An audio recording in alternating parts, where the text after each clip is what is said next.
Hello mga bro, magandang araw. Welcome back na naman sa aking mga video. Ayan. Ngayon naman ang i-share ko sa inyo ay kung paano maglinis ng karburador ng ating motor.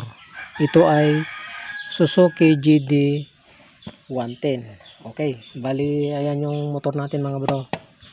Suzuki GD 110. Bali maglilinis na ako dito mga bro at i-share ko na rin sa inyo. Dahil kung ito nagwa-wild mga bro. Ipapakita natin mamaya yung parte ng gamit nito kung bakit siya nag-wild. Paahon kami mga bro, hindi bumalik yung kanyang spring, nag-wild.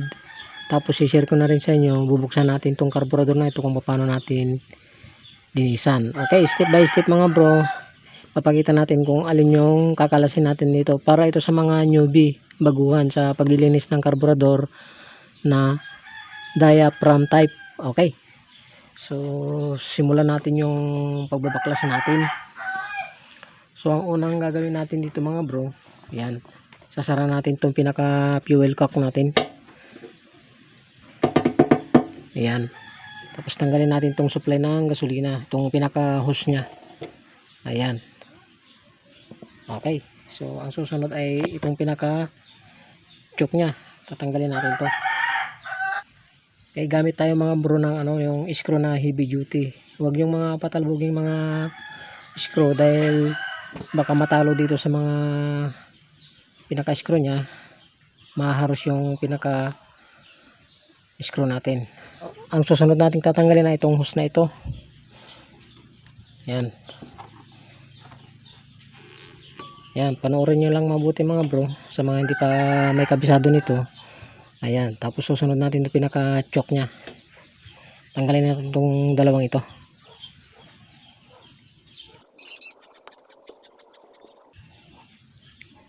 Ayan, so tanggalin pa natin itong isa.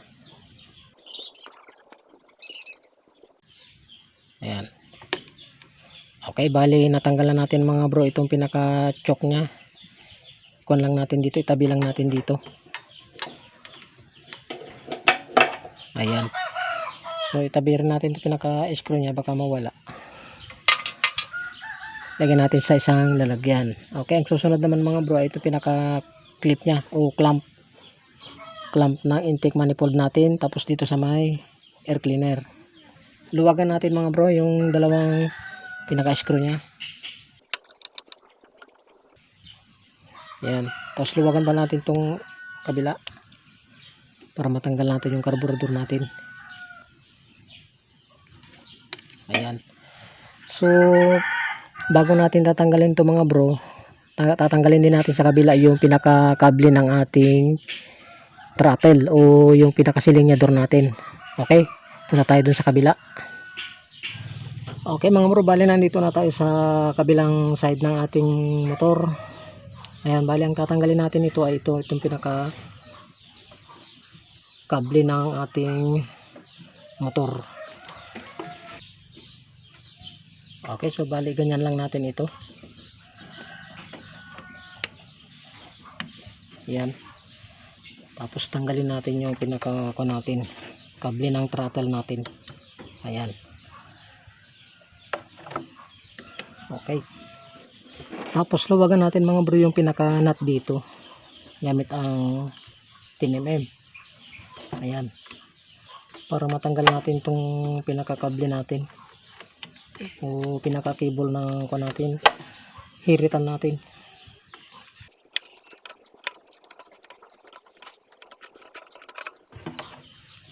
Okay, so bali natanggalan natin mga bro. Yan, balik ulit tayo dun sa kabila para dun natin tanggalin yung pinaka carburetor natin. Okay, bali andito na ulit tayo mga bro sa kabila na ito. Pwede na nating tanggalin yung carburetor natin.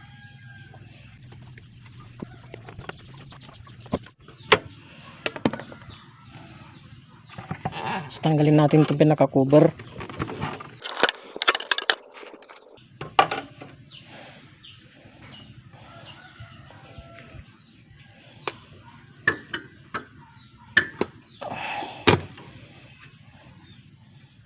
Okay, bali natanggalan natin mga bro. Ayan, so ito na yung carburetor natin.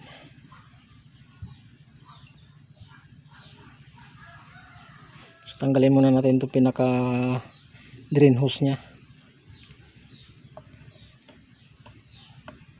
Ayan.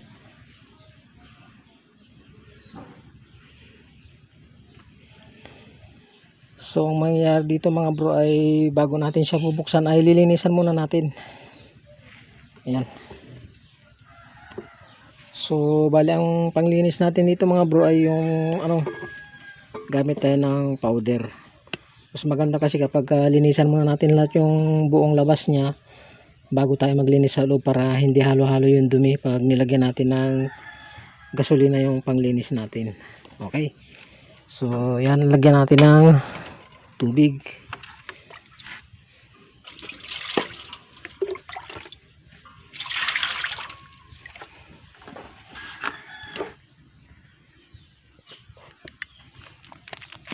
Tapos lagyan natin ng powder. Yan. Para malinisan siya mabuti. Powder kasi mga bro yung ginagamit kong panlinis pag para maputi. Malinisan siya ang maigi. So ganyan lang natin.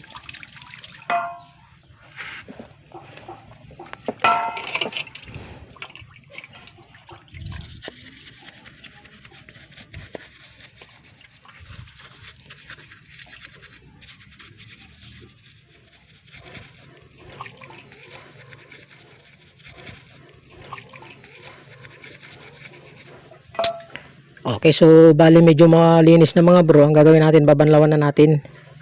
Yan. Okay. Yan, ganyan gawin nyo mga bro sa mga karburador nyo para para malinis yung maigi. Yan. Tapos mangyayari, tatapon na natin itong yung pinagkuha na natin.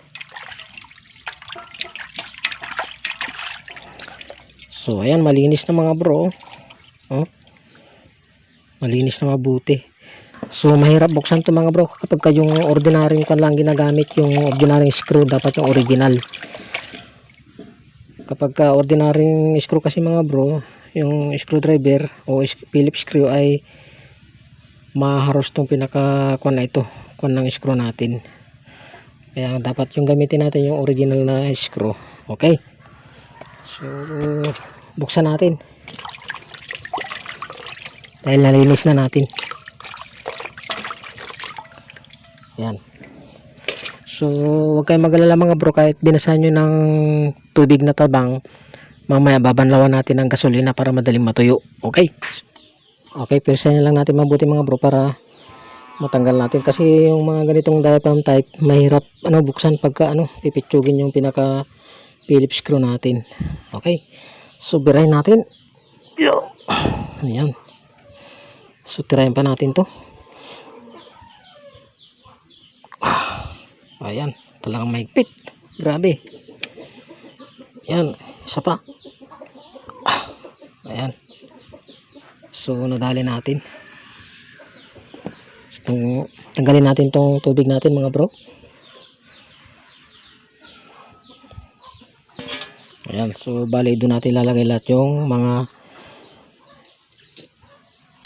matatanggal natin mga gamit para hindi magkawalaan ba.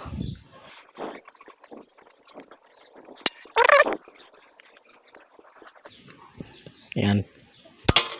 Okay. So tanggalin natin to. Ayan, medyo marumi na siya mga bro. May mga kuha na siya. Mga pinong dumi sa may pag-drain na niya yun So halatado parang may kuha siya, likabok pinaka kuha niyan, mga pino na dumi na naiano sa tangke natin. So bali ang babaklasin natin dito mga bro, ingat lang to, baka magkamali ka dito, mabali yung kuha ng plastic nya. So ang unang tatanggalin natin dyan mga bro, ito pinaka stopper ng kuha natin, shafting ng plastic na yan. Yan. Ingat lang mga bro sa paglilinis. Okay, tanggalin natin to. Yan, tapos ito. Yan. Ito yung pinaka jet nya, yung matulis na yan yan. Okay. So ang susunod mga bro, ito So bali ang susunod mga bro na tatanggalin natin ay ito. Lilinisan din natin to at papahangin na natin yan mamaya gamit lamang yung 8mm natin. So kalasin natin yan. Yan, pag ganun ang pagkalas mga bro ha. Counterclockwise yan. Medyo madumi na talaga oh. Tapos yun maliit na yun ito pinaka pilot jet natin. Yan,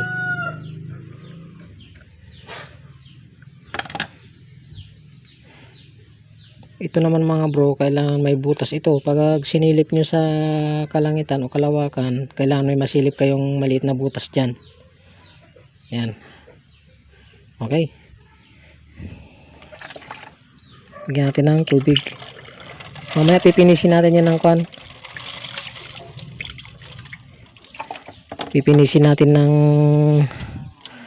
gasolina para madaling matuyo.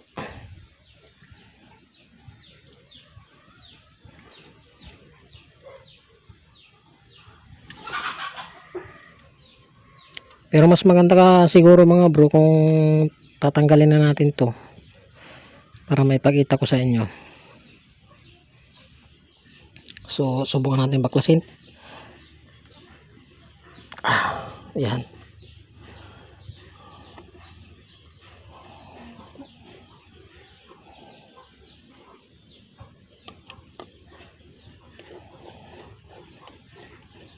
para malinis nating mabuti.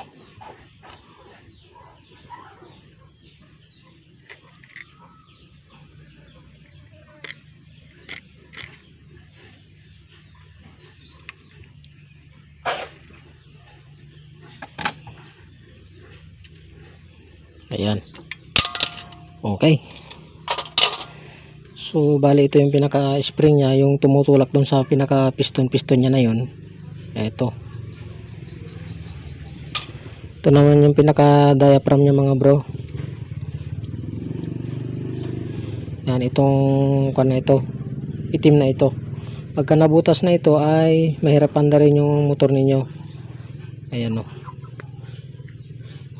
So silipin nyo sa kalawakan mga bro, kung may butas siya, may tama na, papalitan nyo na. So maganda pa naman to mga bro, okay pa naman siya. So balang susunod dito mga bro ay natin papahanginan natin yung mga butas-butas nya para malinis. Okay, papahanginan natin. Kuha tayo ng bomba. Kung may compressor kayo mga bro, yung pangbuga nyo mas maganda para malinis lahat ng mga butas. Pero yung gagamitin natin ay yung lang, ordinary lang, yung bomba ng bike. Okay, so kuha tayo ng bomba ng bike. Okay, bali ito na yung carburetor natin mga bro. Yan, papahanginan natin ng ating bomba ng bike. Bali ito yung bomba ng bike natin.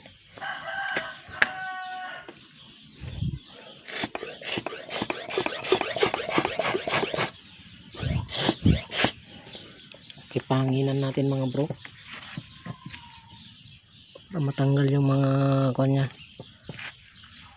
Yan,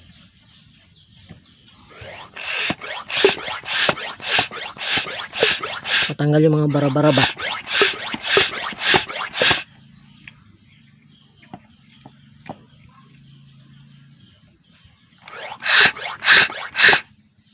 Yan,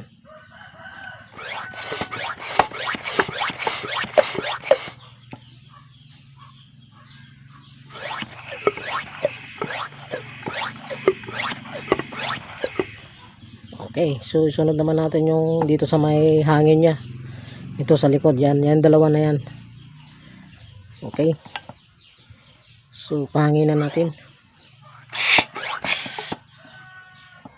mga sablay yan. So yung kabila.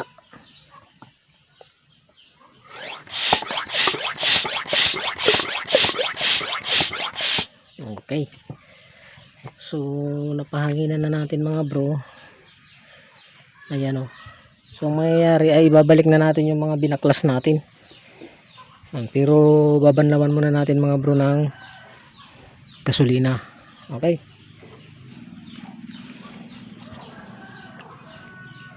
So itapon na natin ito mga bro, yung tubig natin. Ingatan lang nyo lang mabutas ito mga bro ah.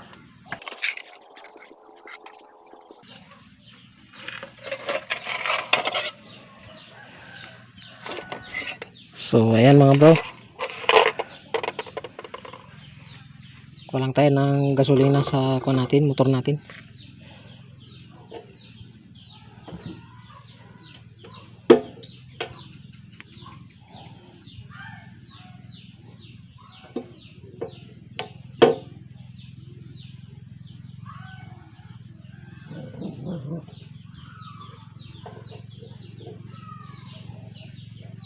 Okay, ito na mga bro, yan, lagyan lang natin dito kahit konti lang, pangtanggal lang dun sa kuha natin, tubig natin. Ayan. Okay. So punasan na natin mga bro.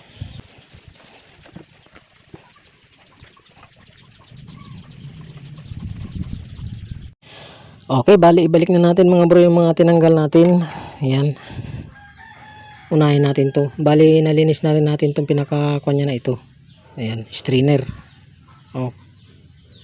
So ibalik na natin. Ayan. So higpitan natin mga bro ng bahagya. Ayan. Pagka tumigas na ay tama na para hindi malustrid. Okay. So susunod natin ito pinaka-pilot kit natin. Oh. Yan, ito yung sinasabi ko mga bro na kapag sinilip nyo sa kalawakan ay dapat may butas na maliit. Ito. Okay, so ilagay natin. Yan. Tapos higpitan natin. Okay, naigpitan na natin. Ang susunod naman natin mga bro ay yung pinaka floater nya. Ito. Yan, tapos ilagay natin yung pinaka kung ito, shafting nito dito. Ito. Yan. Tandaanan nyo lang mga bro kapag nagbabaklas ka ng ganito para alam yung ibalik. Okay. Tapos ilagay natin yung pinaka jet valve nya. Yung nagsasara pag ito. Pag puno na ng gasolina itong pinaka carburetor natin. Ito siya. Okay, ilagay natin.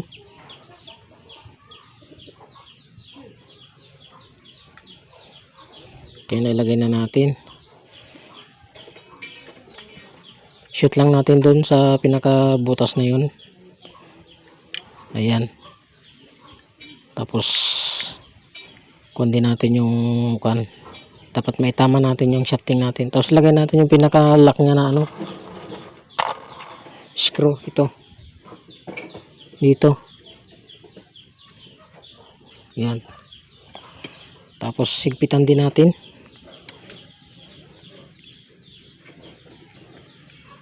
Bali stainless yan mga bro yung pinaka nito screw.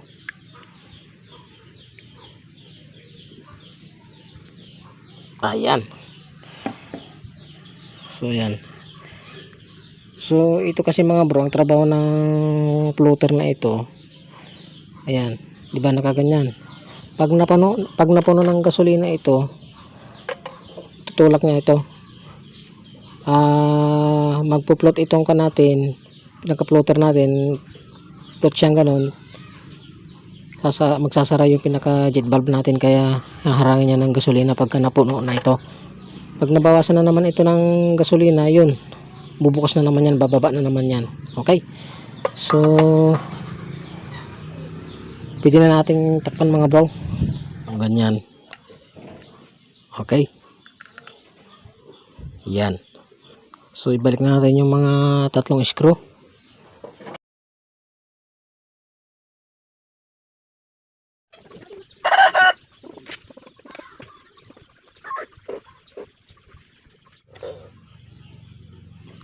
Okay, bali naigpitan na natin mga bro yung tatlong screw nya. Ayan. So ilagay na natin yung kanyang diaphragm. Ayan. Okay, ito na yung pinaka diaphragm natin mga bro. Ganyan. suot na natin doon. So sakto na lang natin doon sa butas niya. Ayan. So kung mapapansin nyo mga bro, meron siyang pinakakuan dito, dowel. Ayan, itong kuan na ito, pinaka may curve na ganyan, isakto nyo doon sa pinaka dowel niya. Ayan o. Ayan, kung mapapansin nyo, ayan. Ayan, ganyan, yan, tatama nyo doon. Okay. Ganyan. Tapos lagay natin yung spring niya mga bro, yung tutulak sa kanya para bumalik siya. Ayan, ayan o. Ayan. Ganyan. Tapos ilagay na natin yung kanyang takip. Ito namang kanyang takip mga bro, itatama natin dito yung spring dito sa may pinaka kanya na ito, bukol-bukol niya na yan. Ayan, ganyan. So ganyan. Okay, ganun lang mga bro. So lagay na natin yung tornilyo. Okay, naigpitan na natin mga bro. Ayan. So ikakabit ko lang mga bro at itestingin natin. Ayan. Okay mga bro, bali na ibalik na natin yung carburetor ng Suzuki JD110 natin. Ayan o. Ayan, ibalik na natin. So subukan natin pandarin ngayon kung aandar siya.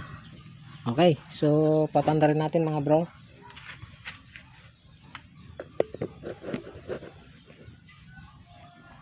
Ayan. Susubukin natin pandarin.